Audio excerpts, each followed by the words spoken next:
조갑제 TV 시청자 여러분 안녕하십니까? 2025년 1월 10일 오전 10시 30분입니다. 30분 전에 한국갤럽에서 발표한 올해 첫 주간 여론조사 결과가 아주 흥미롭습니다. 정당 지지도가 국민의힘이 올라서 비슷해졌습니다. 국민의힘 34%, 더불어민주당 36%, 무당층 19%, 그러니까 탄핵 전, 계엄 사태 전으로 돌아갔습니다. 8년 전 탄핵 국면 당시에 새누리당이 분당이 돼가지고 범보수 진영이 위축되었는데 그때와 지금은 달라졌습니다. 지난 한 달 사이에 이재명 민주당의 과속이라고 할까요? 폭주로 해가지고 보수층이 일부 중도층과 함께 다시 결속되어 가지고 좌우 대결 구도로 지금 가고 있는 형국입니다. 장내 정치 지도자 선호도에서도 많은 변화가 있습니다. 이재명 32%, 차기 대통령감이라는 거죠. 그 다음에 2등이 김문수 장관이 올라왔습니다. 김문수 8%, 한동훈 6%, 홍준표 5%, 오세훈 3%, 이준석, 조국, 안철수 각 2%, 우원식, 김동연 1%입니다. 김문수 장관이 이렇게 여권이라고 할까요? 이 범보수 진영에서 1위로 올라온 것은 이번이 처음입니다.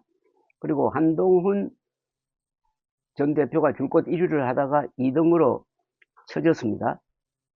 김문수 장관을 지지하는 계층은 보수층에서도 탄핵에 반대하는 세력입니다. 탄핵에 반대하는 세력이 구심점을 찾다가 보니까 김문수 장관 쪽으로 쏠렸습니다. 탄핵 반대 세력을 업으려고 했던 홍준표 대구시장이 상당히 실망할 것 같아요. 그 다음에 최상목 대통령 권한대행 직무평가는 긍정 31, 부정 56%. 그 다음에 윤석열 대통령 탄핵에 찬성하는 사람이 64%, 반대가 32%입니다. 6대 3이니까 2대 1 구도인데 이것도 탄핵 소추안 가결 직전보다는 탄핵 반대가 높아졌습니다. 탄핵 소추안 가결 직전에는 탄핵 찬성이 35, 반대가 21%였는데 약 한 달 사이에 탄핵 찬성은 11%포인트 줄어들었습니다. 64%. 그리고 탄핵 반대는 11%가 늘었습니다. 그래서 32%입니다. 중도와 보수층 일부가 탄핵 반대로 이동을 했습니다. 보수층에서만 보면은 탄핵 찬성이 33, 반대가 64, 중도층에서는 탄핵 찬성 70, 반대 24, 진보에서는 탄핵 찬성 96, 반대 3%로 되어 있습니다. 국민의힘 지지율이 현재 34%, 더불어민주당 36%가 거의 막 같아졌다고 보면 됩니다. 여기서 서울이 재밌습니다. 서울이 더불어민주당 지지율이 33이고 국민의힘이 40%입니다. 서울이 더 국민의힘 지지율이 훨씬 높습니다. 33대 40이니까요. 이게 아주 특징적입니다. 인천 경기 지역은 더불어민주당 지지 40, 국민의힘 32%, 세종, 충청, 대전 지역은 더불어민주당 지지가 33, 국민의힘 31%. 비슷하거나 민주당이 조금 더 많습니다. 광주, 전라도는 민주당 59, 국민의힘 10%. 대구, 경북은 민주당 19%, 국민의힘 52%.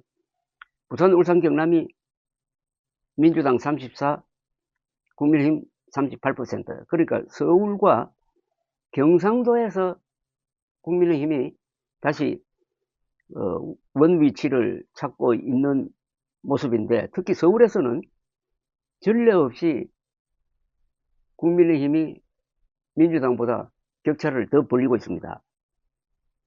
그 다음에 연령별로도 18세, 29세 사이 30대에서 국민의힘 지지율이 꽤 회복이 되었습니다. 물론 여기서는 민주당 지지율이 높습니다. 30대를 예를 들면은 민주당 지지 33, 국민의힘 지지 27%입니다. 40대에서는 민주당이 압도적으로 높습니다. 53%, 국민의힘 지지 22%. 그러나 50대로 가면은 50대도 민주당이 높습니다. 46, 국민의힘 26. 60대부터 70대 이상은 다시 압도적으로 국민의힘 지지로 돌았습니다. 60대에서는 국민의힘 지지가 53%, 70대 이상에서는 국민의힘 지지가 56%입니다. 이 주목할 점이 이념 성향인데, 한때는 내가 보수라는 사람이 줄었다가 최근에 보수가 결집을 하면서 다시 내가 보수라는 사람이 늘었습니다. 33%. 그리고 중도라는 사람이 27%, 진보는 29%, 이렇게 되었습니다. 그러니까 보수가 중도 일부를 포섭하면서 볼륨이 지난 한 달 사이, 구체적으로는 올해 들어와서 한 달 사이 상당히 커졌다는 겁니다. 그러면 이런 변화를 가져온 데 있어서 올해 들어와서의 양상이 많이 작용한 것으로 보이는데, 그것은 윤석열 대통령 체포영장을 발부받아 가지고 체포 시도를 하는 과정에서 한남동에서 윤석열 지지자와 반대자가 격돌을 하고 있는 게 거의 매일 탑 뉴스로 국민들에게 전해지고, 이게 보수층을 결집시키고 그리고 중도 일부를 끌어당기는 그런 역할을 하고 있다고 보입니다. 그러니까 국민들의 이 균형 감각이 지금 이런 식으로 작동하고 있는 것 같아요. 계엄 선포 직후에는 윤석열 대통령에 대한 어떤 부정적인 시각이 압도적으로 높아졌다가, 그 다음에 민주당과 이재명 세력이 마치 계엄 사령 분화되는 것처럼 수사 드라이브, 탄핵 드라이브를 걸면서 몰아치니까 반사작용이 난 것 같습니다. 그러니까 반이재명 세력이 결속한, 반이재명으로 나누면 중도에서 상당수가 반이재명으로 돌아갑니다. 그 사람들 중에서는 윤석열 비판자가 또 많아요. 그러니까 대한민국 대 윤석열 구도가 아니라 이재명 대 윤석열 구도, 또는 민주당 대 국민의힘 구도로 되니까 이게 좌우 구도가 됩니다. 그렇다면 자연스럽게 이 오른쪽에 속하는 사람들이 국민의힘 중심으로 뭉치고 있는 현상이 지금 전개되고 있다는 겁니다. 그러니까 어떻게 보면은 계엄 사태 이후에 이재명 대표와 민주당의 전략이 실패했다는 겁니다.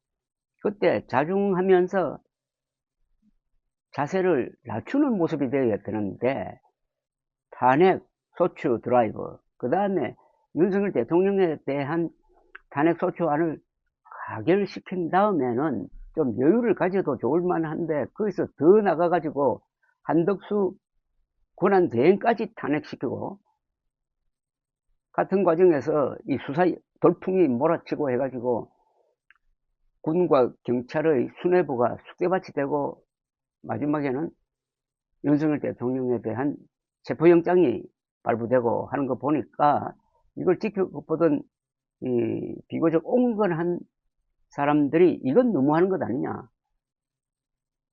하는 생각을 갖게 되면서 좌우 구도가 복원이 되었습니다.